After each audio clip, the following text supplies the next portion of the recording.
네, 안녕하세요. 반도체 담당하는 김경민입니다. 인사드리겠습니다. 올해 이 무대에 두 번째 서보는 것 같아요. 작년엔 제가 엄청 좋은 얘기만 드린 다음에 12월에 업황이 확 꺾여서 굉장히 죄송한 마음이 있었고요. 다행히 올해는 작년보다는 조금 더 편안한 마음으로 이 자리에 섰습니다. 저희 팀에서 지난주에 자료를 발간했는데요. 반도체 쪽은 제목을 삼성전자 밀당을 부탁해라고 했고요. 좀 드라마 제목 같지만 지금 업황이 이제 막 좋아지고 있거든요. 근데 이게 계속 유지될지 아닐지는 공급단에선 전적으로 삼성전자의 의사결정에 달려 있습니다. 그래서 삼성전자가 과도하게 시설 투자를 안 하고 탄력적으로 계속 증설을 하거나 마이그레이션 해야만 지금의 이 좋은 업황을 저희가 좀 더 오래 누릴 수 있고요. 그러면 저도 반도체 애널리스트로서 좀 더 편안하게 계속 일할 수 있을 것 같습니다. 오늘 말씀드린 내용을 한 장으로 보여드립니다. 우선 올해를 한번 돌아보면 반도체 업황의 턴어라운드의 청신호는 낸드에서 먼저 시작이 됐습니다. 무역 분쟁으로 반도체 업종의 불황이 짧아졌고요. 그리고 다들 기억하시겠지만 6월 중순에 TMC라고 하는 도시바 메모리 코퍼레이션에서 정전 사고가 우연하게 발생을 했습니다. 그 이후로 7월 달에 낸드 계약 가격이 반등하면서 턴어라운드가 시작이 됐고요. 삼성전자는 지금 낸드에서 적자를 한번 경험한 다음에 그 영업이익률이 다시 30%로 회복하기 전까지는 대규모 증설이 아니라 연 한 40K 이하의 탄력적 증설을 전개할 거다라고 보고 있습니다. 디램은 조금 나중에 말씀드릴 건데요. PQ를 보시면 지금 Q는 올라오고 있고요. 특히 한국의 수출 데이터 중에 디램 그 수출 중량을 보면은 확인할 수 있습니다. P가 확실하게 개선되는 시기는 2020년 2분기로 보고 있고요. 그 전까지는 반도체는 바이앤홀드가 맞다라고 생각이 들고요. 이게 불황이 짧은 만큼 저는 호황도 짧을 수 있다라고 생각합니다. 그래서 사실 모든 지표가 정말 보기 좋게 나올 때는 그때는 팔아야 되는 시기인데 1차적으로 모든 지표가 좋아지는 시기는 저는 내년도 2분기로 보고 있습니다. 아래 차트는 이제 SK 하이닉스의 낸드 영업이익이고요. 보시는 것처럼 작년 말부터 올해 초에 거의 6개월 만에 저 점 하나하나가 3개월이거든요. 6개월 만에 급하게 적자를 경험했고 지금 다시 턴어라운드 하고 있는데 이렇게 뭔가 그 불황이 갑작스럽게 온 것은 전적으로 무역 분쟁 때문이다라고 보고 있습니다. 오늘 말씀드릴 순서는요. 삼성전자 밀당을 부탁해. 왜 그렇게 생각하는지 말씀드리고요. 두 번째, 반도체 투자 비중은 지금은 좋지만 언제 줄일 것인가. 그리고 중소형주에 대해서는 증착장비 회사만 말씀을 드리겠습니다. 그리고 마지막으로 제가 제일 좋아하는 종목인 삼성전자 그리고 SK 하이닉스에 대해서 말씀을 드리겠습니다. 올해를 돌아보면 저는 개인적으로 5월하고 8월에 가장 힘들었습니다. 주가가 빠졌으니까요. 왼쪽 차트는 삼성전자 시가총액이고요. 오른쪽에는 SK 하이닉스인데 저 빨간 부분으로 표시된 걸 보시면 5월 달하고 8월 달에 주가가 정말 엄청나게 시가총액도 그렇고 엄청나게 빠졌죠. 돌아보면 5월 달에는 미국 상무부가 화웨이 제재 조치를 선언했고요. 화웨이가 이미 모든 반도체 고객사의 거의 탑 커스터머가 됐습니다. 그래서 TSMC 같은 경우도 작년에는 화웨이가 넘버 3였고 올해는 넘버 2인데 내년에는 넘버 1 커스터머가 될 확률이 높죠. 그래서 그런 상황에서 화웨이에 대한 제재 조치를 선언을 했기 때문에 전 세계 수요가 훼손된다라는 우려 때문에 반도체 업종 주가가 이제 급락을 했고요. 8월 달에도 힘들었습니다. 8월 달에는 제재 조치 이런 건 없었거든요. 다만 지금 기억해 보시면 8월 달에는 매주 트럼프 대통령이 트위터에다가 정말 그 무역 분쟁을 격화시키는 내용의 그 트윗을 정말 많이 올렸습니다. 저도 그때는 이제 굉장히 노심초사해서 트럼프의 트윗을 제가 팔로우를 하다가 하루에 20개씩 올리는 거 보고 너무 저희가 힘들어갖고 팔로우 취소했거든요. 근데 지나고 보면 5월이든 8월이든 무역 분쟁이 격화된다라는 그런 시그널이 주가 그리고 시가총액의 하락을 유발을 했었습니다. 이제 다시 낸드 얘기로 돌아보면 다행히 이제 8월 달이 변곡점이 됐어요. 그래서 실제 7월 달 낸드 가격부터 계약 가격 반등을 하기 시작했고요. 이번에 특징은 예전에는 불황이 2년 정도 지속이 됐는데 지금은 1년 만에 종료가 됐습니다. 그리고 무역 분쟁 때문에 낸드 가격이 급락을 했고요. 제가 아까 저 점 하나가 3개월입니다라고 말씀드렸는데 6개월 동안 낸드 가격이 반토막이 났습니다. 그러다 보니까 수요의 가격 탄력성 효과도 발생을 했죠. 마치 백화점에서 2,000원에 팔리던 물건이 갑자기 이제 다이소에 가서 1,000원에 팔리는 그런 효과 때문에 한 2분기 중순부터 삼성전자의 탐방을 가면 정확하게 이유는 알 수 없으나 낸드가 의외로 잘 팔린다. 모든 애플리케이션에서 잘 팔린다. 이런 얘기가 나오기 시작했습니다. 그래서 그런 변곡점이 한 2분기 말이었던 것 같고요. 지금 보시는 차트는 삼성전자의 낸드 영업이익률입니다.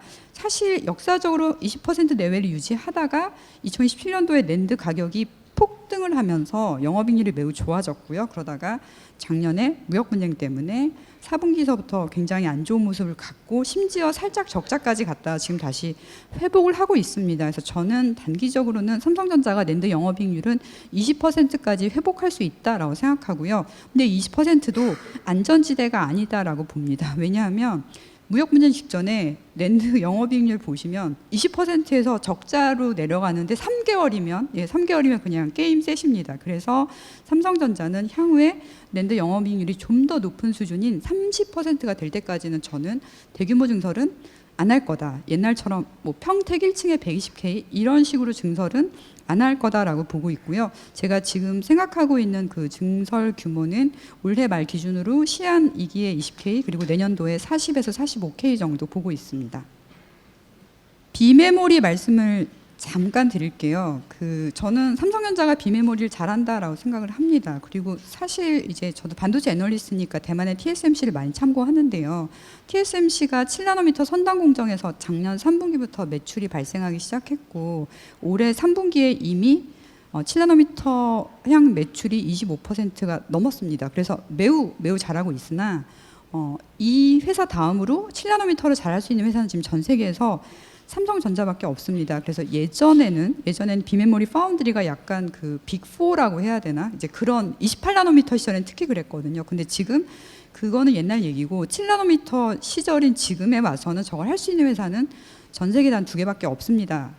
그리고 삼성전자랑 TSMC를 비교해보면 무슨 차이가 있나요? 사실은 이제 커패서티의 차이입니다. TSMC는 선단 공정 커패서티가 1000K 이상이라고 얼마 전에 발표했어요. 원래 이쪽 분야에서는 캐파를 실적 컨콜 때 발표하지 않는 게 거의 불문율에 가깝거든요. 근데 TSMC가 7나노미터 플러스 공정에 EUV 노광 장비를 도입한다라는 프레스 릴리즈를 발표하면서 그때 이제 선단 공정이 1000K 정도 된다라고 발표를 했습니다. 뭐 삼성전자는 아직 그 정도는 아니에요. 삼성전자는 12인치 캐파 자체가 아직 300K가 안 됩니다. 그래서 캐파로 비교하면은 한 4분의 1 정도밖에 안 되지만 그래도 유일하게 따라갈 수 있는 회사다라고 생각하고요. 그래서 결론은 TSMC는 제 입장에서 보면은 옆집의 엄친아 정도 느낌이고 삼성전자는 엄친아까지는 아니지만 그래도 사랑스러운 조카 정도의 느낌인 것 같습니다.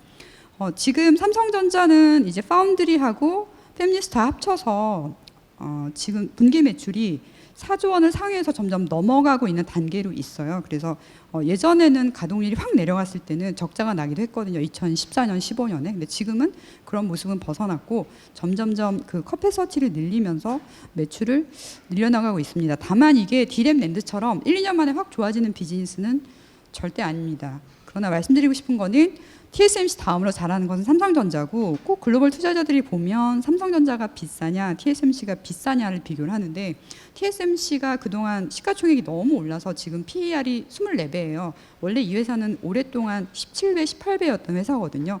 그래서 TSMC는 24배까지 올라가는데 삼성전자는 아직 12배 정도밖에 안 됩니다. 포워드 기준으로. 그래서 어느 날 7나노미터 선단 공정을 잘하는 회사를 내가 정말 사고 싶다라고 생각했을 때 해외 투자자들 입장에서는 당연히 더 저렴한 밸류에이션을 선호할 수밖에 없기 때문에 그런 관점에서 삼성전자 비메모리 사업을 봐주시면 좋을 것 같습니다.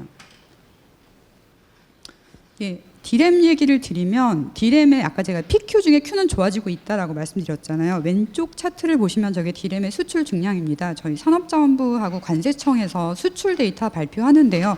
아직 반도체 수출 데이터가 안 좋다라고 다들 기억하실 거예요. 그 11월 11일에 발표된 잠정치도 전월 대비 전년 동기 대비 마이너스 33%로 매우 안 좋은 숫자가 나왔습니다. 다만 품목별로 쪼개서 보면 그중에 킬로그램 단위로 발표되는 D램 중량은 저렇게 올라가고 있고요. D램 말고 MCP라는 품목도 역시 저렇게 발표가 되고 있는데 똑같은 모습을 보여주고 있습니다. 그래서 D램은 지금 PQ 중에 Q만 좋아지고 있고요. 다만 여기서 Q가 좋아지니까 또 삼성전자가 40K, 100K 증설하느냐.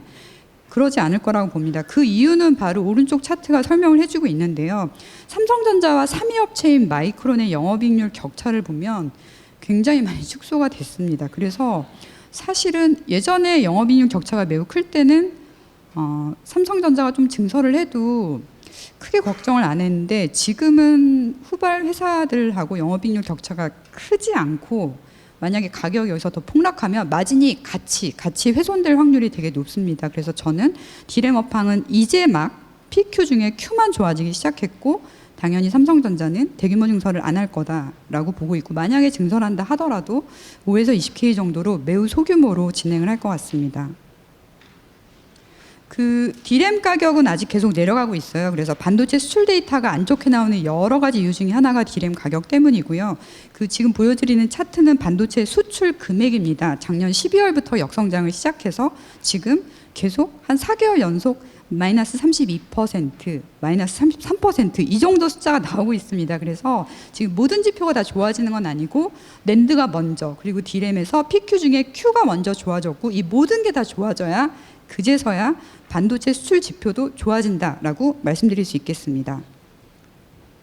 그러면 월별로 보면 언제 좋아질까요? 이게 이제 좋아지려면 전년도에 너무 높았으면 안 되거든요. 그러면 모든 숫자가 다 엽기적 영향 때문에 YOY로 크게 역성장을 합니다. 그래서 지금 아주 단기적으로 쪼개서 보면은 지금 엽기적 영향이 굉장히 크고요. 그러면은 역발상으로 올해 월별로 봤을 때 수출이 가장 안 좋았던 그 달이 내년도 기준으로는 숫자가 확 좋아질 수 있거든요. 그럼 그때가 언제냐? 올해 2월이었습니다. 그래서 지금 계속 확인하실 수 있는 반도체 수출 데이터는 마이너스 30% 초반의 역성장인데 언제 이 역성장 폭이 완화될까요? 또는 플러스 전환될까요? 단기적으로 가시성은 내년도 2월 수출 데이터가 될 확률이 높습니다. 2월 수출 데이터는 3월 1일 날 발표되니까 그날 저희가 알 수 있겠죠. 그리고 요거는 최근에 많이 질문받았던 내용인데요. 그 SK 하이닉스 주가가 계속 올라갔습니다. 근데 과거에는 디램 업황이 좋아진다라는 시그널이 있을 때만 갔었는데 올해는 정말 특이하게도 낸드 업황이 좋아진다는 시그널이 나오면서부터 SK 하이닉스 주가도 올라갔습니다. 오른쪽은 시가총액인데요. 보시면 그 도시바의 정전 사고가 있었던 6월 달부터 시가총액이 정말 레벨업된 거를 볼 수 있고요. 그래서 지금 SK 하이닉스 시가총액은 60조 원 내외고요. 미국의 마이크론도 원화로 환산해 보면 60조 원 내외로 거의 비슷합니다. 그리고 왼쪽을 보시면 저게 SK 하이닉스의 영업이익 컨센서스인데요. 낸드 쪽에 적자가 줄어든다는 가정이 계속 반영이 되면서 저 컨센서스가 바닥에서 올라오고 있는 것을 보실 수가 있습니다. 그래서 금액상으로는 포워드 영업이익이 한 5조였는데 지금은 6조 이상으로 레벨업돼서 형성이 돼 있습니다. 이제 업종에 대한 종합적인 뷰를 말씀을 드리면 조금 전에 이제 저희 선배님 두 분이 5G에 대해서 얘기를 하셨잖아요. 그래서 이제 이 5G 개화 시기를 앞두고 예전에 4G 시기를 돌아보면 그때 반도체 업종의 전 세계 최고의 기업은 사실은 TSMC였어요. TSMC는 4G 시절에 시가총액이 3배 이상 상승했습니다. 그 이유는 주요 고객사로 애플하고 퀄컴을 거느리고 있었기 때문이고 이제 화웨이가 주요 고객사로 붙었기 때문에 분명히 TSMC는 시가총액이 계속 올라갈 겁니다. 제가 주니어 꼬꼬마였을 때는 삼성전자 시가총액 300조, TSMC 200조였는데 지금은 아니에요. TSMC 시가총액하고 삼성전자 보통주가 똑같이 300조입니다. 그래서 전 앞으로 TSMC 시가총액이 당연히 올라갈 거라고 보고 다만 저희가 대만에서 태어나지 않았고 TSMC ADR을 쉽게 살 수 있는 입장이 아니기 때문에 한국에 있는 우리 투자자들은 어떻게 해야 되냐. 당연히 삼성전자와 SK 하이닉스를 사시는 게 맞습니다. 다른 반도체 업종 종목도 많은데 굳이 대형주를 말씀드리는 이유가 5G건 4G건 수혜를 보려면 모바일 고객사를 많이 확보해야 되고 주력 제품의 모바일 비중이 대단히 높아야 돼요. 근데 안 그런 회사들이 많습니다. 한국 기업들 중에는. 삼성전자 디램을 보시면 그런데 모바일 디램 매출 비중이 40% 중반이죠. SK 하이닉스도 40%가 됩니다. 그래서 5G 시대에 한국 반도체 회사 중에 뭘 사면 되나요? TSMC랑 제일 비슷한 회사가 누군가요? 네, 정답은 삼성전자하고 SK 하이닉스입니다. 중소형주 잠깐 말씀드리면 저는 소재 장비주 중에 장비주를 상대적으로 선호하고요. 그 중에서 증착 장비를 제일 많이 만드는 원익 IPS를 선호합니다. 그래서 내년도에 삼성전자가 낸드, 디램, 비메모리 다 합쳐서 80에서 90K는 증설할 거다라고 전 보고 있기 때문에 원익 IPS를 추천을 드립니다. 예, 삼성전자는 4분기, 1분기 실적이 별로입니다. 항상 2, 3분기가 좋기 때문에 지금은 분기 실적 보시는 게 아니라 말씀드린 것처럼 업황 턴어라운드 관점에서 봐주시면 좋을 것 같고요. 삼성전자 밸류에이션 비싸지 않나요? 12배 비싸지 않나요? 라고 물어보실 수 있는데 그 말이 맞아요. 원래 10년 동안 10.3배였던 회사죠. 그러나 말씀드린 것처럼 TSMC가 이미 24배까지 PER이 올라갔기 때문에 그거 대비 여전히 삼성전자는 정말 저렴합니다. SK하이닉스도 크게 다르지 않습니다. 4분기, 1분기 실적 별로입니다. 그 실적 추정치가 바뀌는 거에 대해서 관심 안 가지셔도 되고요. 다만 업황을 봤을 때 저 오른쪽에 보시는 차트가 매출 대비 재고 자산인데 저 숫자가 내려가면 내려갈수록 좋습니다. 최근 분기에 내려가기 시작했고요. SK하이닉스뿐만이 아니라 TSMC, 마이크론, 난냐, 삼성전자도 다 똑같은 모습을 보이고 있습니다. 그래서 분기 실적이 아니라 업황 턴어라운드 관점에서 봐주시면 좋고 지금 잘 들고 있다가 언제 팔면 되냐 그것은 내년 2분기에 같이 고민해 주시면 감사하겠습니다. 이상으로 마치겠습니다.